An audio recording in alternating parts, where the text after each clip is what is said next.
aí, pessoal? Todo mundo dançando comigo, jogo da rima. É pra dançar, é pra suar, é pra rimar. Alô, alô, galera. Esse é o jogo da rima. Pra você que é fera e que não desafina. Olá, crianças. Aula de número 2 do nosso caderno pedagógico chegando.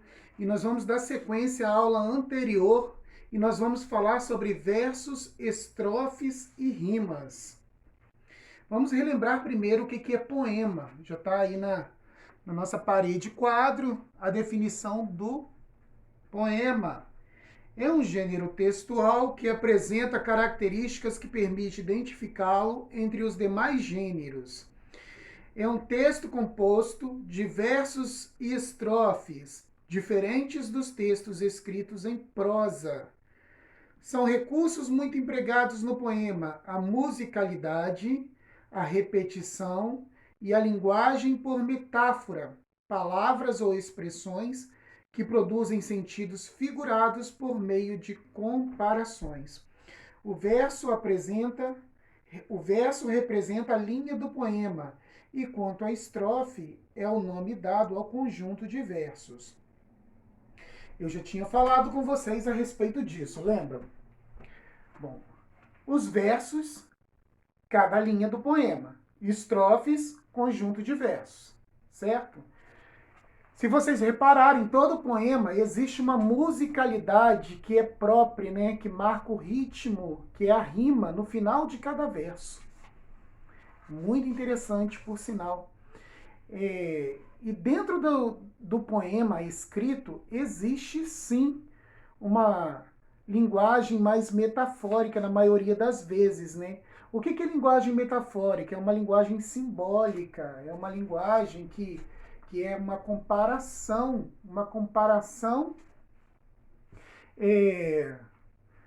que a gente chama de licença poética. Por exemplo, se eu digo no poema que o rio cantava, né? Desde quando o rio canta? Né? Quando eu digo o rio cantava, é que o rio está correndo, né? Ladeira abaixo, ele está cantando, fluindo.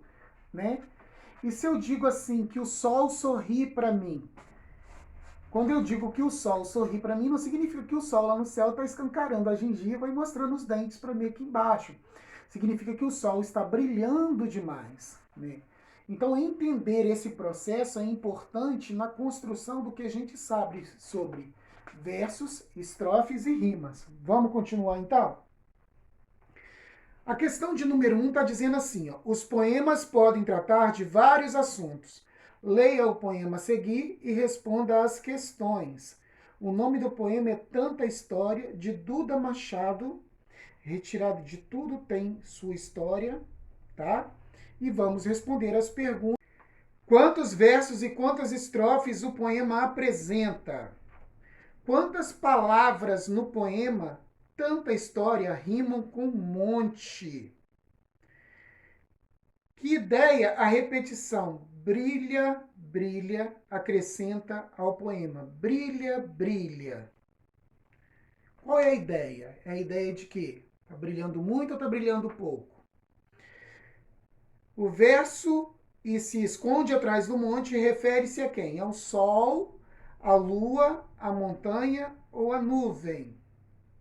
Fácil, né? Questão de número 2. Leia um trecho do poema Brincando de Não Me Olhe, em voz alta, prestando atenção nos sons das palavras ao final de cada verso. Ou seja, vamos observar as rimas. Não me olhe de lado que eu não sou melado. Não me olhe de banda que eu não sou quitanda.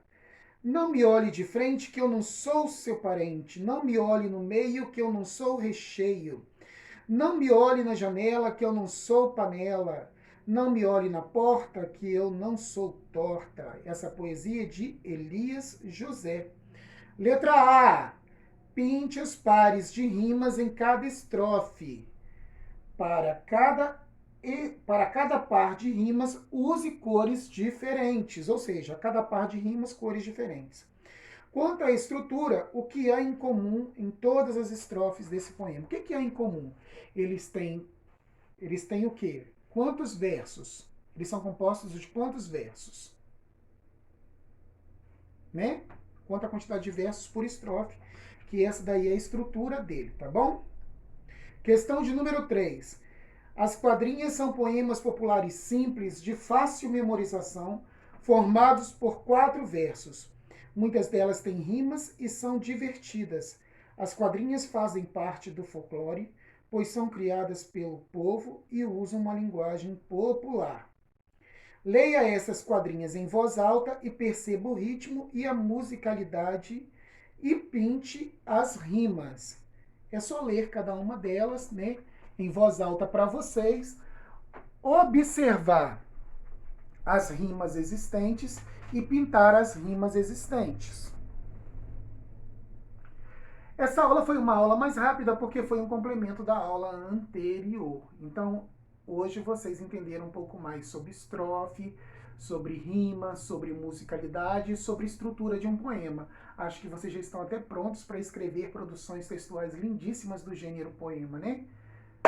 Vamos então ali na frente fazer isso, certinho? Um abraço e até a próxima aula. Não se esqueçam de fazer as atividades todas com muito cuidado e muito zelo, tá bom? É importante que vocês acompanhem as aulas e as atividades sejam feitas. Lembrando que rima são as palavras no final de cada verso que possuem sonoridade semelhante à última palavra no final do verso que vem logo depois, tá bom? Então, não se esqueçam de, essa menina tão pequenina. Então, menina rima com pequenina, viu? São sons que são iguais. Os sons iguais se chamam rima. Lembrando que para escrever um poema, eu tenho que lembrar da estrutura do poema. O poema é composto de versos, que é composto de estrofe, que é o conjunto de versos, e os versos rimam, tá? Entre si, tá joia?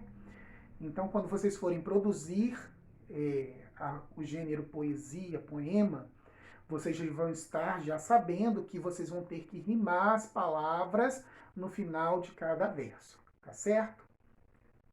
Espero que daqui a pouco vocês estejam compondo belos versos por aí. Um abraço e até a nossa próxima aula, crianças!